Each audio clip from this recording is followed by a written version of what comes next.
సంవత్సరాల తరబడి ఎన్ని మందులు వాడినా మీ మోకాల నొప్పులు తగ్గట్లేదా? ప్రాణ పెయిన్ క్లినిక్ లో అత్యాధునిక చికిత్స.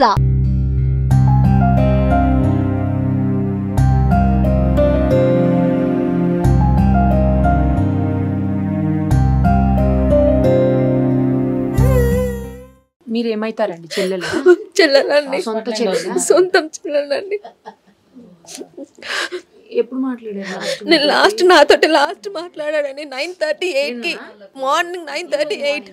ఎక్కడికి వెళ్తున్నావు, ఇంటికి రా అంటే, లేదు నేను పవిత్ర చనిపోయింది కదా, తన ఇన్సూరెన్స్ కోసం నేను వెళ్తున్నాను, ఎవరు వద్దు నాతోటి, నేను ఒక్కడిని లక్కడి కబుల్కి వెళ్తున్నాను అని చెప్పేసి వెళ్ళిండు. నేను మళ్ళీ తర్వాత కాల్ చేసిన, తర్వాత 10కి కాల్ చేసిన, తిన్నావా అని కాల్ చేసిన, తర్వాత గంట కాల్ చేస్తూనే ఉన్నా, లిఫ్ట్ చేస్తాడు, ఏదో పనిలో ఉన్నాడు కదా అని అందరినీ పంపించిన, అందరి ఫ్రెండ్స్కి, ఇంటి అందరికీ కాల్ చేసినాం, ఎక్కడా లేడు అన్నాడు. డౌట్ వచ్చి మళ్ళీ అక్కడికి పంపిస్తే ఇద్దరు వెళ్ళిన పిల్లలు ఇద్దరు చెప్తున్నారు, విండోస్ నుంచి చూస్తే సూసైడ్ చేసుకున్నాడు, హ్యాంగ్ అవుట్ అయిపోయింది అని అన్నారు. డోర్స్ పళ్ళగొట్టినారంట, డోర్స్ పళ్ళగొట్టి చూసే వరకు హ్యాంగ్ అవుట్ అయిపోయినాడు. అప్పటికి బాడీ గట్టిగా అయిపోయిందంట. ఎంతసేపు అయిందో మనకు తెలియదు, కాల్ లిఫ్ట్ చేయలేదు.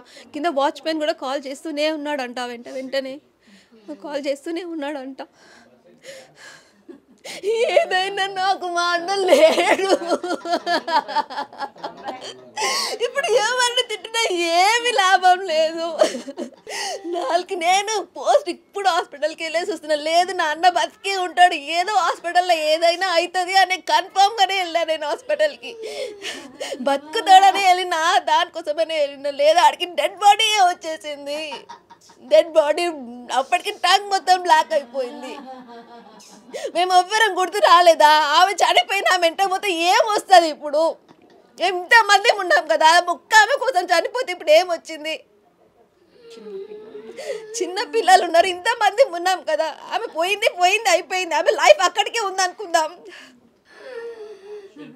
ఈయన కావాలని ఇంత చేసుకొని ఇప్పుడు ఇంతమంది కదా, చిన్న పిల్లలు ఉన్నారు, ఎవరిని ఇంతవరకు ఒక మాట కూడా అన్నాడు. అంటే ఇప్పుడు ఈ షూటింగ్లో వెళ్ళినప్పటి నుంచి ఆమె ఏవైతే త్రినేని సీరియల్ నుంచి పరిచయం అయిందో అప్పటి నుంచి స్టార్ట్.